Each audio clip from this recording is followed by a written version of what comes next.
Bismillahirrahmanirrahim. Assalamualaikum warahmatullahi wabarakatuh.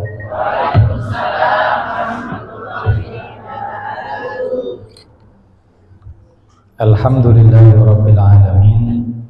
Wassalatu wassalamu ala asyrafil anbiya'i wal mursalin Sayyidina Muhammadin wa ala alihi wa ashabihi wa sallim ajma'in wa la hawla wa la quwwata illa billahil aliyyil azim. Amma ba'du.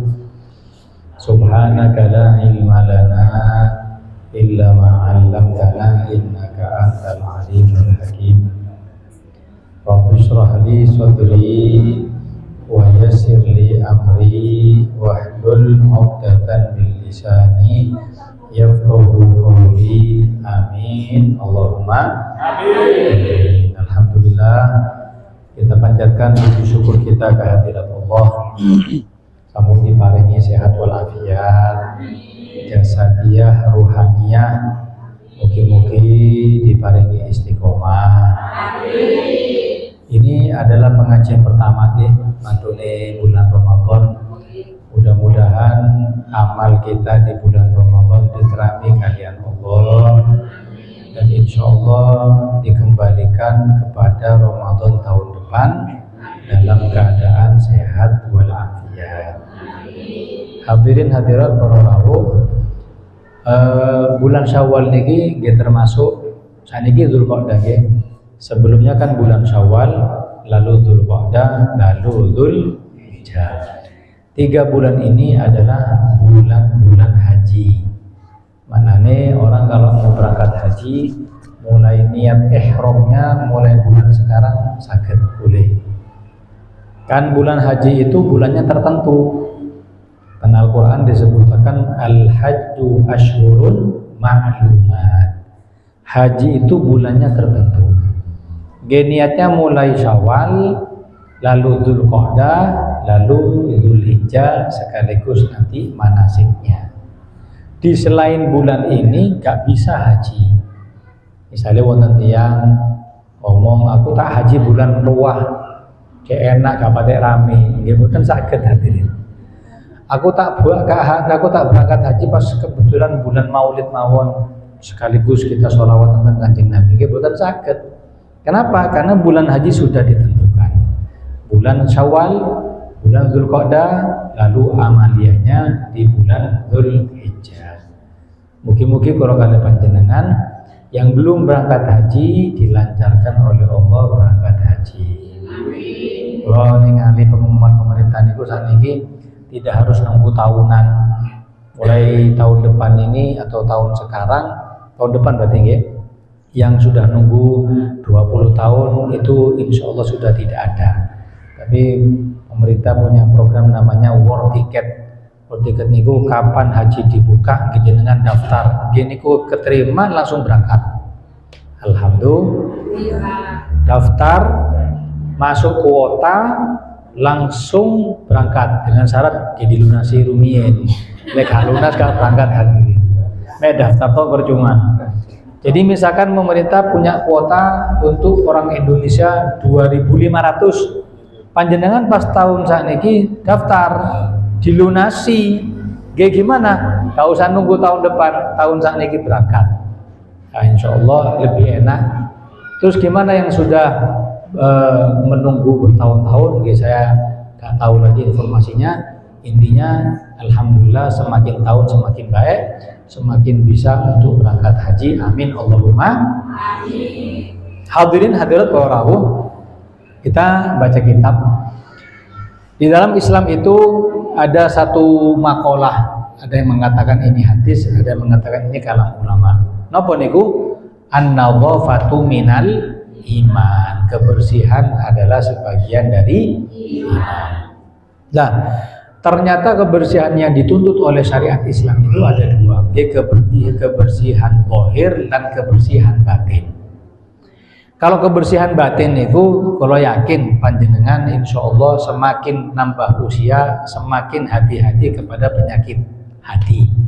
Kados hasud, sombong, pelit, ujub. Ujub ini bangga diri, atau mungkin sum'ah. Sum'ah ini senang dipuji. Kemudian riya. Riya niku biasanya penyakit tiang-tiang sepuh, ahli ibadah. Okay. Kalau nanti ketahui kebangkit tiang sampun sepuh, biasa tahajud di masjid, tiba-tiba di hari itu gak ke masjid. Akhirnya ketemu, saya tanya, Bu, tadi malam gak ke masjid? Nggih Ustaz, kula lek gak tahajud niku ati koyo rasane ya apa ngono. Maksudnya cek tahu kalau dia itu orang tahajud. Yang seperti ini takut yang namanya riya, akhirnya pahala nih entek habis telas, akhirnya nanti di hadapan Allah boten angsal maupun Allah. Na'udzubillahi min dzalik. Juga hati-hati juga dengan penyakit hati namanya hubbud dunya, cinta kepada duniawi. Umur seperti kita ini harus punya pikiran tentang ukhrawi. Contoh, bagaimana setiap hari ini kita, apa sih kekurangan dalam setiap hari? Oh, aku subuh gak berjamaah di masjid. Tulis ini satu kesalahan. Oh, aku gak wiritan. Ini tulis satu kesalahan. Jadi pikiran ini ukhrawi. Jangan sampai sudah umur seperti ini pikirannya duniawi. Aku insya Allah 5 tahun lagi pengen bangun omah di ini. Kayak perlu kos-kosan, kayak perlu perumahan. Nah gini-gini kan kita gak tahu apakah kita nutut apa tidak. Nah, orang kalau urusannya ukhrawi, maka Allah Subhanahu wa taala akan memberi keberkahan umur kepada orang tersebut. Amin Allahumma amin. Hadirin hadirat para rawuh, makanya an-nadhafatu minal iman, kebersihan dari iman. Pertama, kebersihan batin, insyaallah tidak usah dibahas, panjenengan lebih ngerti. Sekarang akan kita bahas bagaimana kebersihan zahir. Islam itu mengatur bagaimana orang itu bersih. Kanjeng Nabi Muhammad SAW, beliau itu paling suka kepada kebersihan. Beliau ini sudah dirinya bersih, harum, suka wewangian. Kanjeng Nabi itu dalam riwayat pernah nyentuh sesuatu, bekas sentuhan ini ku wangi. Ada satu sahabat namanya Utbah. Utbah niku kena gatal-gatal. Tiba-tiba sanjan dengan Kanjeng Nabi, sama Nabi nyun sewu dikasih itu Kanjeng Nabi diusapkan. Lah bekas usapan tangan itu di punggungnya, keringat sahabat Utbah niku terus bau harum semerbak. Wasallam Muhammad. Sudah dirinya wangi, suka wewangian. Makanya 3 hal. Kalau panjenengan ditawari ditolak itu kurang bagus. Nopo? 1, ditawari susu. Misalkan sunjane nopo kopi nopo susu, gelem nggih? Gelem. Lah susu ditolak itu makruh. Nggih, paham nggih? Lah kopi gak masalah. Kopi enggak, saya kena penyakit lambung, gak masalah.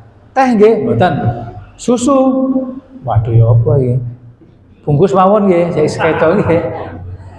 Intinya susu itu makruh kalau kita tolak. Kedua, minyak wangi hadirin. Kados panjenengan pas mahalul qiyam nggih. Ya Nabi salam alaika disemproti. Terus mungkin wewangiannya itu kurang enak ke kita, terus kita tolak, aku gak usah. Nah itu perbuatan yang kurang bagus. Biasanya sing gak pakai enak niku sing murah-murah biasanya hadirin nggih.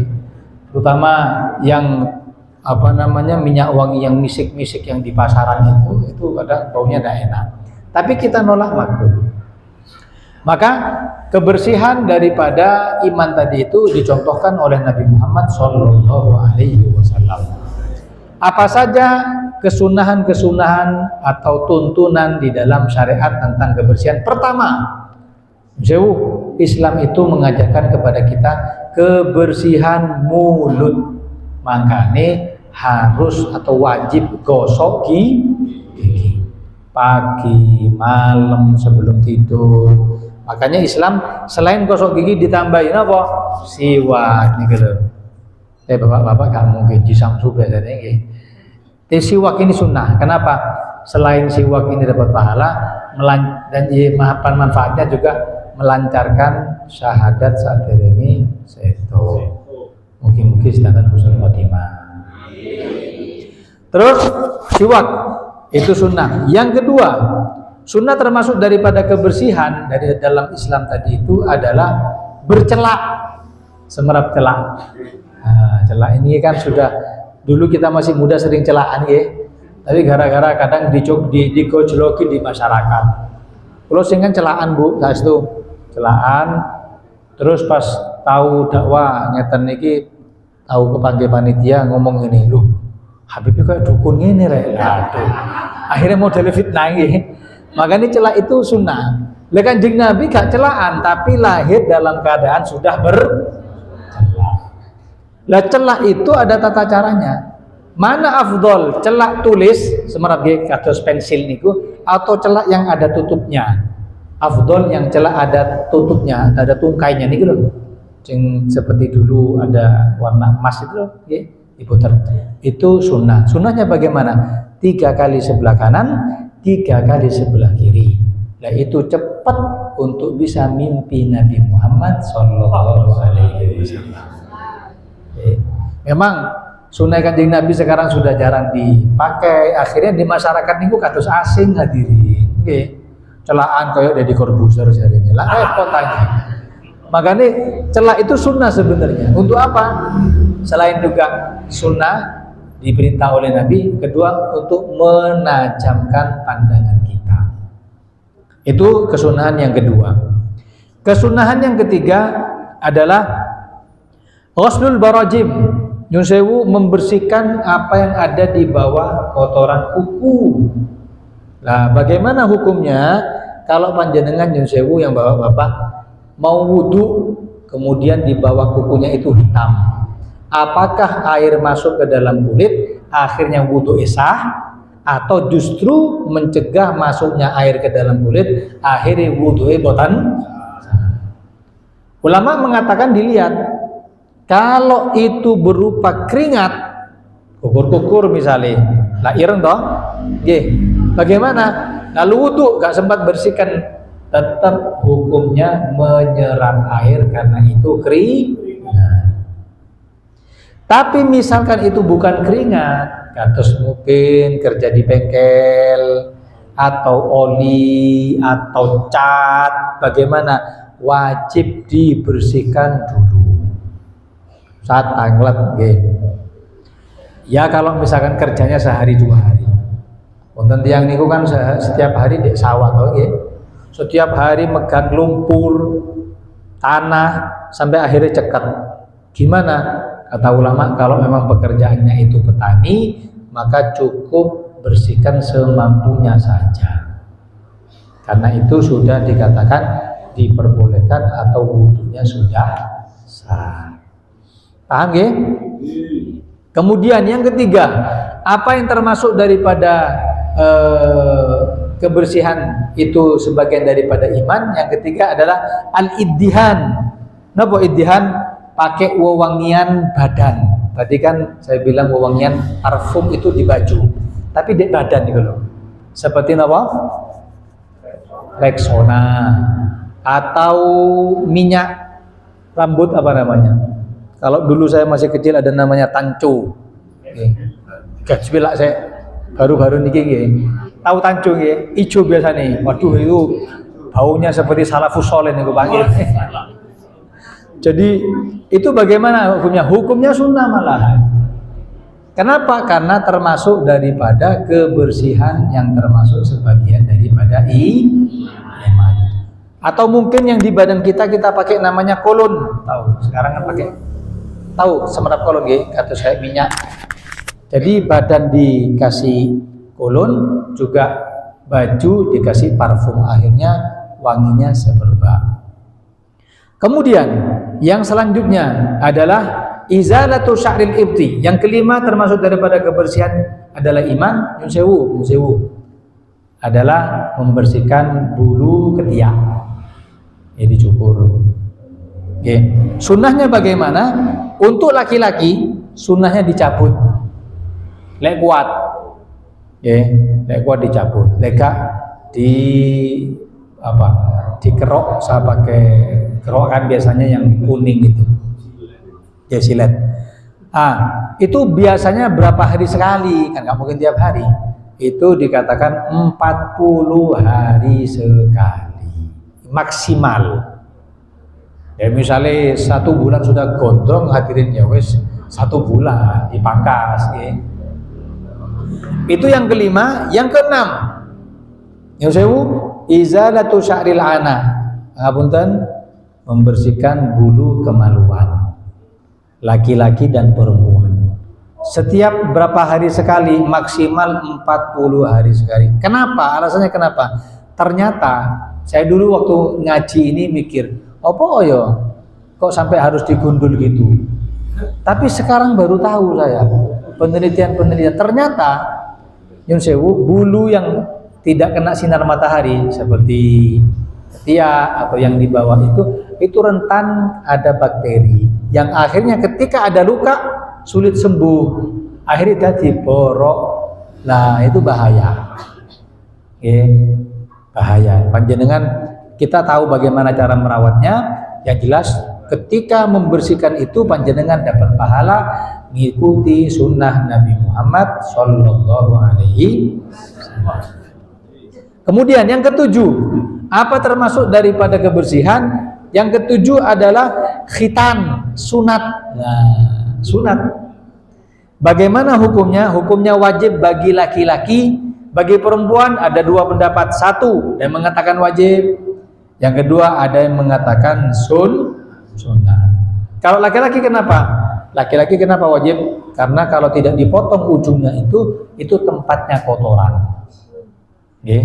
Kalau perempuan monggo, karena sekarang setiap bayi yang mau dikhitan itu pihak medis jarang mau. Kenapa? Karena menyalahi aturan daripada orang-orang yang tahu medis. Dokter tidak mengizinkan. Kula hadirin tetap, kalau memang bidannya gak mau nyunat, saya cari biasanya ada ibu-ibu yang memang ahli sunat bayi perempuan. Kenapa? Manfaatnya apa? Ternyata ilmuwan itu mengatakan kalau mulai kecil sudah dikhitan perempuan itu bisa meredam hawa nafsunya ketika dia sudah beranjak dewasa. Kalau laki-laki dikhitan karena kotorannya, kalau perempuan karena urusan syahwat. Itu yang ketujuh. Yang kedelapan adalah taklimul adhafir. Ini paling penting. Apa? Memotong kuku. Hadirin hadirat, panjenengan motong kuku itu sunnahnya dilangkai apa jenenge? Dipisah-pisah. Kelingking. Sampun kelingking dari tengah baru jempol. Kalau beraturan seperti ini itu garai cepat penyakit mata. Gak langsung sakit mata tahu-tahu merah, boten. Ya kan banyak penyakit mata, ada katarak, ada rabun jauh, rabun dekat, minus, plus. Jadi sunnahnya pertama apa? Kelingking, lalu tengah, jempol, manis, telunjuk. Terus sebelah kiri, jempol, tengah, kelingking. Lah, cedera kelingking kan manis, lari ke sini. Telunjuk, manis. Intinya jangan jejeran. Kalau gak jejeran, insya Allah selamat dari penyakit mata apapun. Alhamdulillah. Terus yang kaki Habib, lah yang kaki tidak. Yang kaki nyun sewu berurutan boleh, mulai dari kelingking, manis, tengah, telunjuk, jempol, sama. Mulai dari jempol dan telunjuk, tengah, manis, kelingking. Kalau kaki urutan gak masalah. Paham ya? Ini termasuk daripada cara kita itu untuk membersihkan badan kita, karena termasuk an-nadhafatu minal iman. Hadirin hadirat yang dimuliakan oleh Allah. Kemudian yang selanjutnya adalah bagaimana hukumnya laki-laki itu memelihara kumis. Kata ulama boleh dengan syarat tidak menutupi bibir atas. Kalau sampai kumisnya nutupi bibir itu enak ngopi nggih. terus kering, ini tambah manis ya. Intinya kalau misalkan selebat itu harus dipotong, sekiranya bibir merahnya bibir itu kelihatan, tipis-tipis mawon. Kemudian bagaimana hukumnya memelihara jenggot? Nah, jenggot itu bagi laki-laki ya, itu hukumnya sunnah. Makanya kalau ada punya jenggot jangan dipotong sedikit pun. Kenapa? Panjenengan melihara jenggot niku selama jenggot itu nempel di sini dapat pahala terus setiap detik. Ayo, nah enak nggih. Lek misalnya sunnah niku harus sholat sunnah, Quran lah repot hadirin. Selama ini nempel di sini panjenengan dapat pahala nih sunnah. Saya pernah dapat keterangan. Kenapa sih kalau jenggot ini makruh dipotong, ada yang mengatakan haram untuk dipangkas habis. Lek dirapiin gak apa-apa. Makanya nyuwun sewu, teman-teman sebelah sing dikit-dikit bid'ah itu jenggotnya gak karu-karuan. Nggih. Itu kenapa? Karena tahu fadilahnya. Tapi afdolnya itu dipangkas dirapikan. Nggih, boleh, tapi dipangkas habis nggak boleh haram. Tapi ditipiskan sekiranya orang itu senang untuk melihat. Saya pernah dengar keterangan, kenapa sih kok sampai haram? Ternyata ada satu riwayat, Kanjeng Nabi niku tahu ningali sahabat. Tiba-tiba Kanjeng Nabi ketawa sampai terbahak-bahak. Terus tanya, "Apunten Kanjeng Nabi, wonten apa nggih?" Aku delok jenggotmu 7 lapis tok. Terus, nggih saya lihat ada malaikat yang bergelantungan mainan di situ. Masya Allah. Jadi ini jenggot ini adalah sunnah yang nempel. Selama ada jenggot itu dapat pahala saking Gusti. Habib, kalau perempuan jenggotan gimana? Ada kan gitu, gak selebat ini. Kadang ada kan sedikit. Yang sewu kadang ada tompelnya, ada apa namanya, bulunya itu. Bagaimana? Kalau perempuan dicabut, gak masalah. Justru kalau perempuan terus dibiarkan takutnya menyerupai laki-laki. Ada perempuan itu yang banyak bulunya, ada, tergantung hormonnya. Tapi yang perempuan wajib untuk dihilangkan, kalau laki-laki justru haram untuk dihilangkan. Mugi-mugi barokah. Amin Allahumma. Amin. Hadirin yang dimuliakan oleh Allah. Yang selanjutnya, bagaimana hukum semir? Nah, iki semir rambut. Sana semir sepatu, semir rambut. Bagaimana hukumnya? Hukum semir daripada warna hitam, hukumnya haram bagi laki-laki dan perempuan. Kanjeng Nabi itu pernah mengatakan, barang siapa yang menyemir rambutnya, makna rambut ini bukan cuma di sini, tapi nggih sak kumise, sak jenggote, dengan warna hitam, tidak akan mencium bau surga. Apalagi masuk surga, bau netok itu. Apalagi masuk surga. Kecuali boleh semir menggunakan warna hitam, kecuali bagi laki-laki pas perang sakit. Kenapa alasannya? Karena kalau musuh lihat kita rambutnya putih-putih kabeh, modelnya iki gak usah dibedel, disembul ae mate wesane nggih. Tapi kalau hitam kan berarti modelnya tentara ini nem-nem kabeh iki. Nah itu boleh. Kemudian yang perempuan boleh menyemir dengan warna hitam, boleh dengan syarat diizinkan oleh suaminya. Saged. Afdolnya selain daripada hitam, merah, coklat, hijau, putih, wis kayak rotok, campur atau kayak pelangi kayak gini, kuning, bawahnya hijau. Ya, jadi kalau menggunakan hitam hukumnya haram, tapi dengan syarat kalau perempuan diizinkan oleh suaminya maka diperbolehkan. Kemudian yang selanjutnya berhias. Bagaimana hukumnya pakai pakaian sutra? Mungkin perempuan ada baju, atau laki-laki sarung itu semakin mahal, itu biasanya terbuat dari sutra. Ulama mengatakan kalau sutranya 100% haram. Itu pakaian di surga. Barang siapa yang pakai pakaian itu di dunia, tidak akan pernah pakai lagi di akhirat. Maknanya boten melebet Tapi bagi perempuan boleh. Laki itu dua yang tidak boleh, sutra sama emas, gak boleh. Emas gak boleh. Mas yo cuman nyoba, misal, dek aku tak ngukur cincinnya coba punyamu gini. Lah itu kan pakai berarti. Nyoba gini loh, itu enggak boleh. Mas, apalagi sampai pakai, kan kadang pasangan-pasangan sekarang anak-anak muda nih kalau Bu yang baru nikah itu kadang yang laki-laki cincinnya emas. Maka peringatkan agar dapat agar tidak terjerumus kepada hal-hal yang dilarang oleh agama. Amin Allahumma. Lah kalau misalkan 100% itu sutra nggak boleh. Tapi kalau misalkan 50-50 tetap tidak boleh. Tapi kalau di bawah 50 yang boleh. Kan biasanya sutra Samarinda, sarung sutra Samarinda itu ada tulisan nih, sutra 40%, sisanya katun. Niku saged. Sutra 50, katun 50, boten saged. Sutra 100%, katun 0. Ya apa lagi? Enggak boleh. Sutrane 0, katunnya 100%. Ya alhamdulillah. Gini wis, alhamdulillah. Paham ya?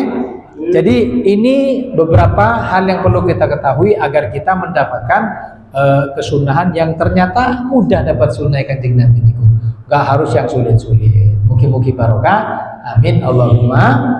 Amin. Dari 10 hal yang saya sampaikan tadi itu, mulai dari bercelak, khitan, potong kuku, memelihara jenggot, pakai pakaian sutra, begitu juga semir. Monggo barangkali ada pertanyaan, lalu kita insyaallah menjawabnya, atau mungkin di bab yang lain daripada ini silahkan. Wallahu a'lam bishawab. Monggo kalau ada yang tanya.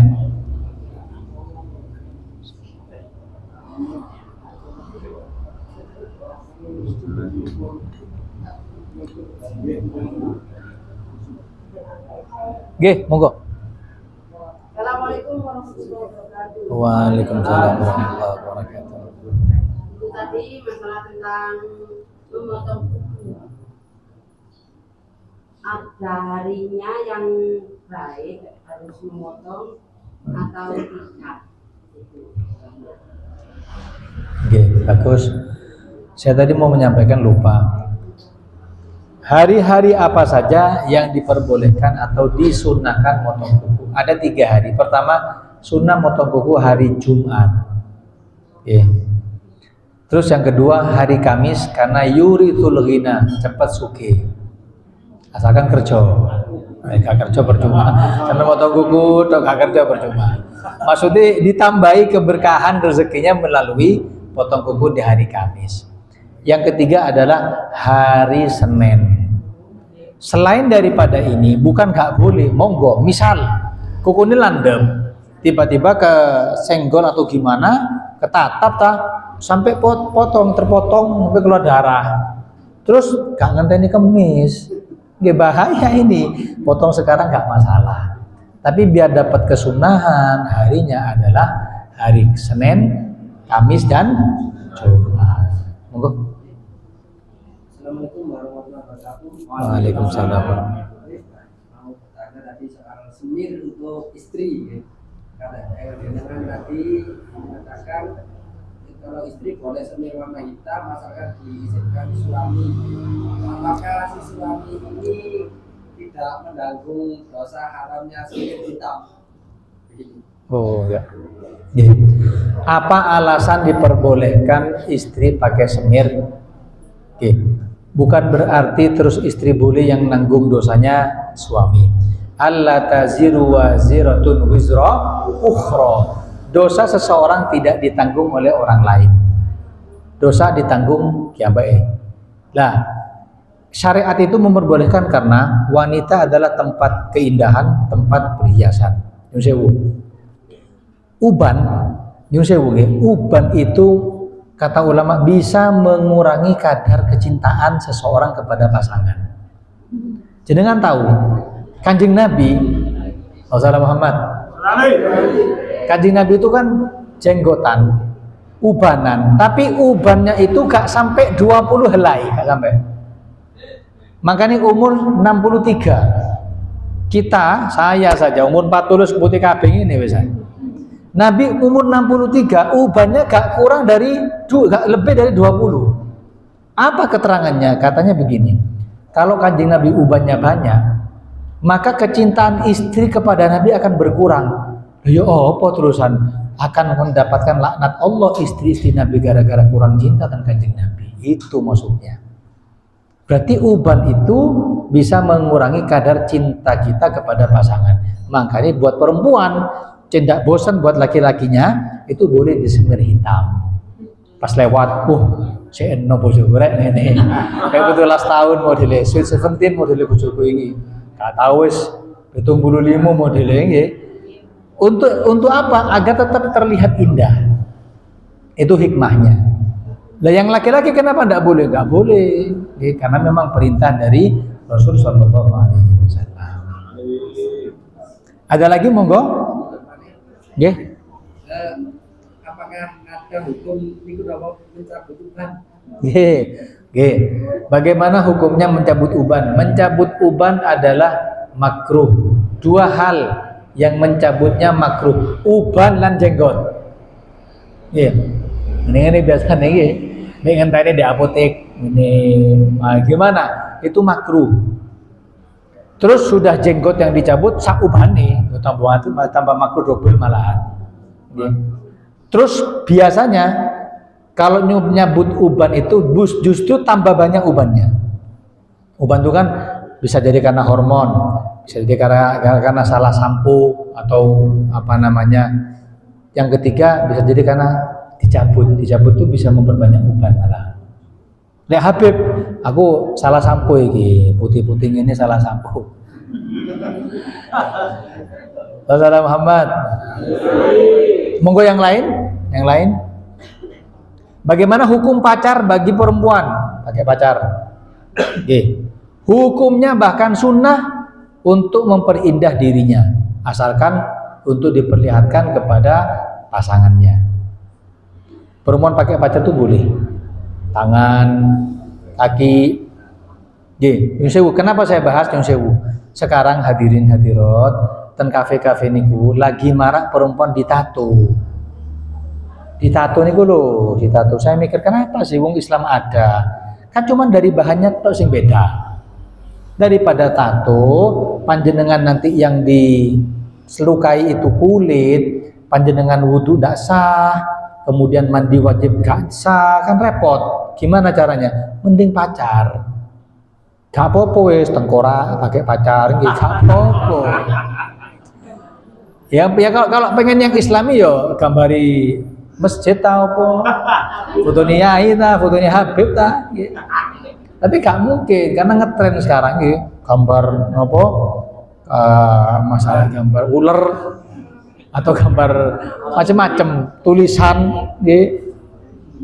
Dan itu banyak. Saya misalkan ya, saya pernah beli kopi di Malang itu. Orangnya ya ada kudungan. Terus nyun sewu karena terlalu rapat saya mundur loh. Dia tumiten itu loh. Ada tato. Saya mikir loh, saya ditato sama nih. Kan ada cara yang lain, jangan ditato pakai pacar atau pakai apalah, pakai spidol lah wes enak jadi gambari. Nanti karena air kan juga hilang, tapi karena tren hadirin akhirnya gak tahu agama, sholatnya gak keterima, wudunya boten sah. Hati-hati. Monggo ada yang lain, silakan.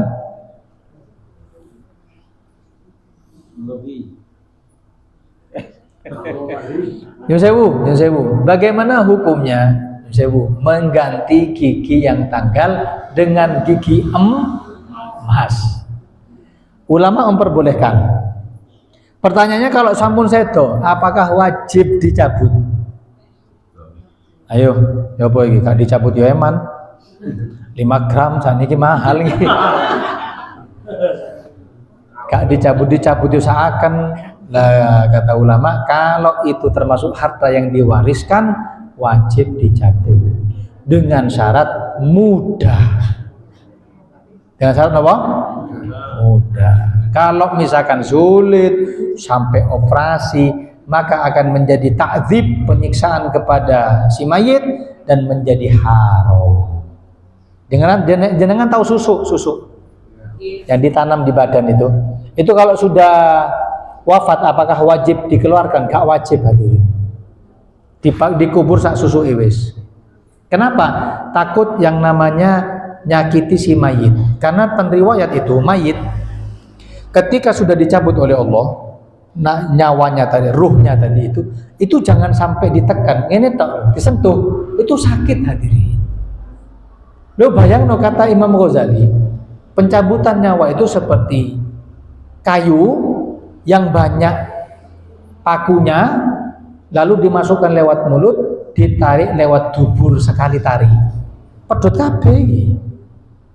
Ini disentuh sedikit itu sakit. Andai boleh teriak, dia teriak.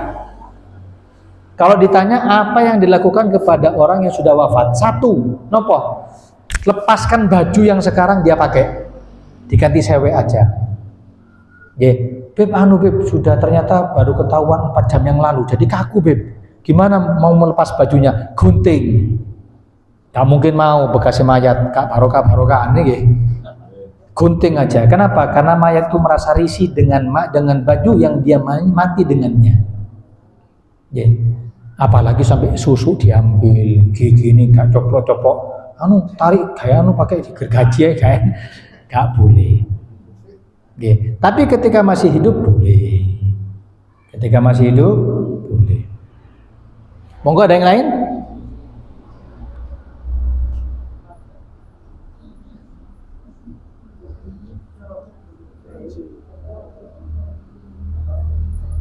Sampun? Yuk kita tutup dengan doa.